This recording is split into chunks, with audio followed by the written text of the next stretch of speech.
Barbie Cortez update. Yung post ni Barbie sa kanyang Instagram, sabi niya, I'm finally an official member of Actor PH.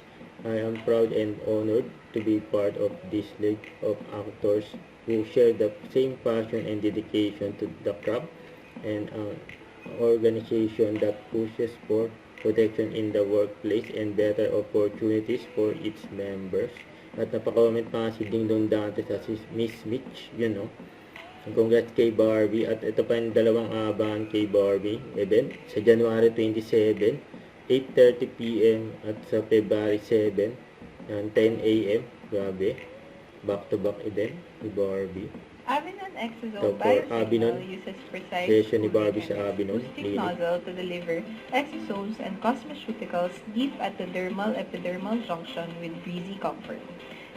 This non-invasive technology enhances absorption so your skin feels soothed and supported throughout the treatment.